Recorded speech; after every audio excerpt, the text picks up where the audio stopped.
Hello guys, union bank of India के बारे में आज बात करेंगे। इसका बहुत ही इंटरेस्टिंग चार्ट स्ट्रक्चर बन रहा है, तो इसको समझने की कोशिश करेंगे आगे हो क्या रहा है। जैसा कि मैंने पिछले वीडियो में बताया ब्रेकआउट थ्योरी के बारे में, इसमें भी सेम ब्रेकआउट एक पेंडिंग है, ठीक है, लेकिन वो ब्रेकआउट हो नहीं रहा है, ठीक है। अब पता नहीं कब होगा, उसके बारे में डिस्कस करेंगे। तो ये एक रेजिस्टेंस लाइन है, रेजिस्टेंस जोन है, ठीक है, जैसा कि मैंने पिछले वीडियोस में बताया है। तो यहाँ पे ये एरोज मार्क्ड है, ठीक है।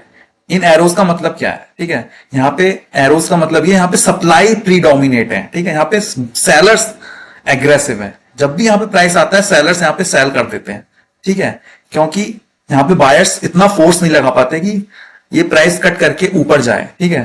तो यहाँ पे सेलर्स एग्रेसिव, प्राइस नीचे चला गया, यहां भी नीचे चला गया था, यहां भी नीचे चला गया प्राइस, यहां सेलर्स एग्रेसिव, फिर नीचे चला गया, यहां पे फिर सेलर्स एग्रेसिव, क्योंकि कुछ ना कुछ रीजन मिल गया सेल करने को। यहाँ पे सप्लाई फिर से बढ़ गई, क्योंकि यहाँ पे इंडिया पाकिस्तान में का वॉर की सिचुएशन चल रही थी, तो यहाँ पे फिर से नीचे चला गया स्टॉक, ठीक है, प्राइस फिर से नीचे आ गया, ठीक है। तो यहाँ पे एक रेजिस्टेंस जोन क्रिएट हुई है, ठीक है। और ये रेजिस्टेंस जोन क्यों क्रिएट हुई है, सबसे इंपॉर्टेंट एक और पॉइंट हम देखेंगे। ये जो यहाँ पे पॉइंट है ना, यहाँ पे ये इसको एक गैप डाउन थ्योरी बोलते हैं, इसको मैं बाद में डिस्कस करूंगा। यहाँ पे एक गैप क्रिएट है। ये गैप इसलिए क्रिएट है क्योंकि यहाँ पे जब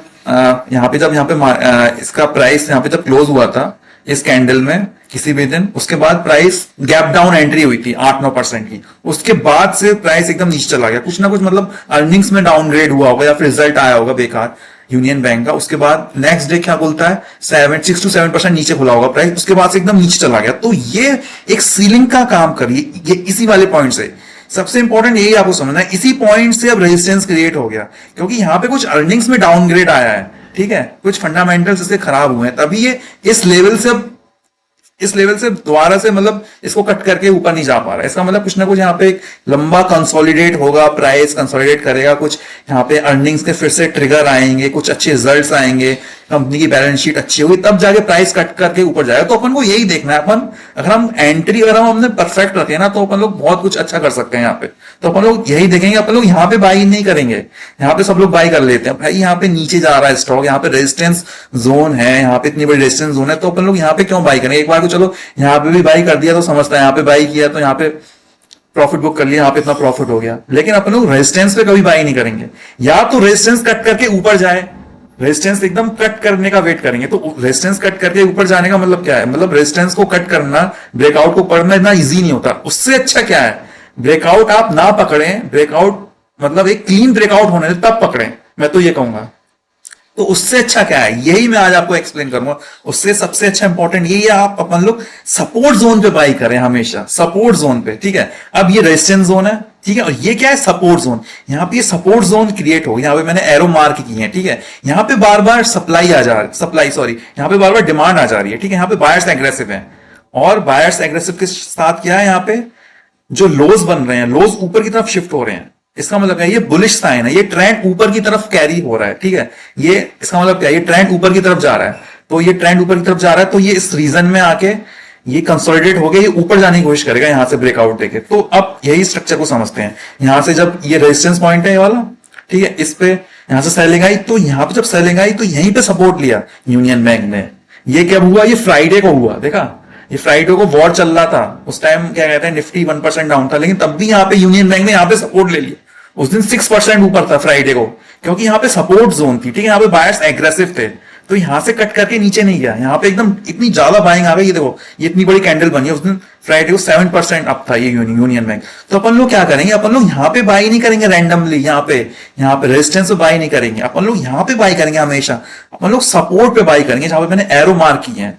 अगर हमने किसी ने सपोर्ट पे बाई किया होगा तो 2 दिन में कितना मतलब उसको कितने रिटर्न मिल गए होंगे। ये 6-7% फ्राइडे को ये रैली किया यूनियन बैंक, उसके बाद आज 4%, तो मतलब 10% के अराउंड अपन को रिटर्न मिल गया 2 दिन में। तो सबसे इंपॉर्टेंट क्या है, अपन लोगों को सपोर्ट पे बाई करना है, ना कि रैंडमली कहीं भी बाई नहीं करना है। अगर आपको ब्रेकआउट प्ले करना है तो आपको देखना है कहां ब्रेकआउट हो रहा है प्रॉपरली आपको जब ब्रेकआउट होने का वेट करेंगे तब। तो अभी सिचुएशन क्या बन रही है, अब देखो ये ऊपर फिर से ऊपर आ गया, यहाँ पे रेजिस्टेंस जोन पे आ गया। तो अपन लोग तुरंत बाई नहीं करने लग जाएंगे, अपन लोग देखेंगे यहाँ पे एक और कैंडल ऊपर बन रही है, ये वाली रेजिस्टेंस जोन को कट करके ऊपर ब्रेकआउट दे रहा है नहीं दे रहा है, यहाँ पे सस्टेन करेगा, ब्रेकआउट देने की ऊपर कोशिश करेगा, तब हम बाई करेंगे। तो अपन लोग क्या करेंगे, अब क्या हो सकता है इसमें, तो अब यहां से फिर से नीचे भी आ सकता है, जो मैंने एरो मार्क किया है, ये नीचे आ गया, फिर यहाँ पे फिर सपोर्ट लिया इस पॉइंट में, फिर ऊपर चला गया, फिर नीचे आया, फिर ऊपर चला गया। तो मतलब जब तक ये एकदम क्या कहते हैं कंसोलिडेट हो गया, एक नैरो रेंज में नहीं आ जाए, ये जो मैंने मार्क किया हुआ, तब तक अपन लोग इसको ऑब्जर्व करेंगे, या फिर अपन लोग यहाँ पे बाई करते रहेंगे इस सपोर्ट जोन पे, या फिर हम एक्यूमुलेट करें, यहाँ पे बाई कर लिया, यहाँ पे बाई कर लिया, यहाँ पे बाई कर लिया, यहाँ पे बाई कर लिया, ठीक है। या फिर क्या करेंगे अपन लोग इस पॉइंट पे आने का वेट करेंगे, या फिर यहां से 3-4 दिन में यहां से ब्रेकआउट देके यहां से ऊपर चला जाए, कि ये भी हो सकता है। और तीसरा केस ये भी हो सकता है कि यहाँ पे इस पॉइंट को ऊपर ना जाए, यहां से फिर से नीचे आ जाए, यहां से नीचे आ गया, फिर से नीचे आ जाए, कुछ खराब रिजल्ट आए तो नीचे आ जाएगा, ठीक है। तो ये वाला पॉइंट सबसे क्लासिक पॉइंट है जो आगे जाके जनरेट होगा। मतलब ये मतलब अगर आइडियल केस में तो 2-3 महीने बाद जनरेट होगा ये वाला पॉइंट, प्राइस अगर इस रेंज में कंसोलिडेट करता है। तो इस पॉइंट को क्या बोलेंगे, इसको पिवट पॉइंट बोलेंगे, ठीक है।